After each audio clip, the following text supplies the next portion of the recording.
Bonjour et bienvenue au VSD de Minapro. Je suis Amina Diagne et aujourd'hui samedi, on va répondre à la question comment utiliser les réseaux sociaux pour développer sa carrière ou son activité. C'est un outil gratuit, extrêmement puissant, à condition de l'utiliser correctement. La première chose, c'est de très bien faire attention au contenu de ce que nous publions. Typiquement, les 3 sujets suivants, il est recommandé de les éviter. Tout ce qui concerne politique, à moins que vous soyez un politicien ou un activiste vraiment. Donc, politique, sexualité et religion.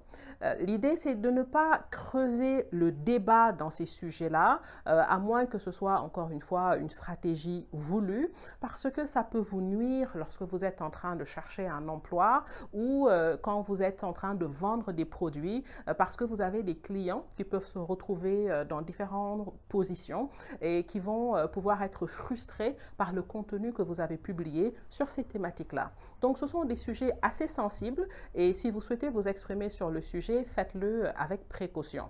Donc, une fois qu'on a parlé des sujets à éviter, de quoi on va parler? Ce que je vous invite à faire, et ça c'est deuxièmement, c'est vraiment de vous comporter comme votre propre conseiller en communication. Pourquoi? Parce que c'est le meilleur outil de communication à votre disposition. Dans mon expérience, j'ai pu gagner des marchés, trouver des emplois grâce au contenu sur les réseaux sociaux. Donc, comment organiser cela? C'est intéressant de prendre du recul et de regarder votre page comme quelqu'un d'étranger et de voir si quelqu'un arrive sur ma page aujourd'hui et regarde mes différentes publications, quelle est l'opinion que cette personne va se faire de ma personne? Si ça correspond à ce que vous souhaitez communiquer, c'est tant mieux. Autrement, il est temps de vraiment réfléchir à cela. Pourquoi? Parce que vous soyez sur les réseaux sociaux ou pas, les gens vont se faire une opinion. Alors, autant les aider à se faire la bonne opinion de vous-même. Donc, vous pouvez le faire en rédigeant un blog ou en partageant des communications qui correspondent à vos valeurs. Si vous êtes un entrepreneur, c'est particulièrement important. Si vous êtes un salarié et que vous envisagez de changer de carrière, le contenu que vous allez publier sur les réseaux sociaux peut vous permettre d'être perçu comme un expert dans un domaine donné.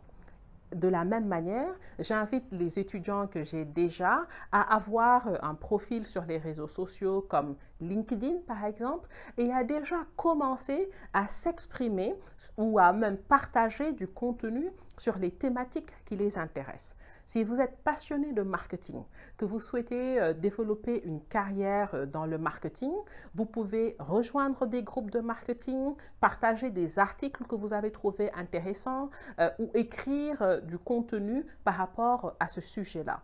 C'est ce qui va vous permettre d'être perçu par tout le monde comme vraiment quelqu'un qui est pertinent, quelqu'un qui publie du contenu intéressant sur le marketing. Troisièmement, si jamais vous êtes une entreprise, je vous invite à avoir une page professionnelle sur les réseaux sociaux qui soit distincte de votre page personnelle. Sur votre page professionnelle, vous allez ensuite développer une stratégie marketing. On pourra faire l'objet d'une thématique sur le sujet avec une fréquence de publication et le contenu que vous souhaitez publier sur votre page professionnelle. Pour finir, et ça, j'attire particulièrement l'attention des entrepreneurs dessus, quelques éléments de sécurité.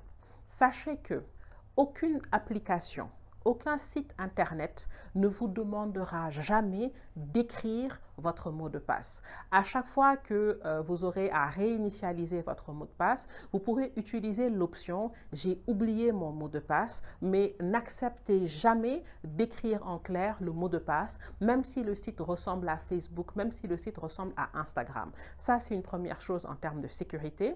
La deuxième chose, ces temps-ci, je vois énormément de publications qui invitent à partager ou à poster « J'autorise »,« Je n'autorise pas Facebook » ou autre. Ce qu'il faut savoir ici, quelle que soit l'application, encore une fois, à partir du moment où vous avez coché sur « J'accepte les conditions », au moment où vous installez l'application, vous avez accepté toutes les conditions. Aucun contenu de publication ne peut faire changer cela. Donc, soit vous désinstallez l'application si vous n'êtes plus satisfait ou si vous avez peur, soit vous allez sur les paramètres pour pouvoir modifier quoi que ce soit sur l'application que vous êtes en train d'utiliser. À ce titre, attention, je suis beaucoup plus inquiète des différents jeux et autres qu'on installe sur les applications que ces applications comme Facebook, WhatsApp ou autres qui sont beaucoup plus surveillées. Pour finir, je vous donne un exercice d'ici le VSD de la semaine prochaine. Je vous invite à la fin de cette vidéo à taper votre nom sur Google et voir quel est le contenu qui vous concerne, qui remonte à la surface. Est-ce que c'est un contenu qui correspond à l'image que vous souhaitez communiquer? Je vous le souhaite. Sinon, vous savez ce qu'il vous reste à faire. Vous comportez en votre propre conseiller en communication. À bientôt.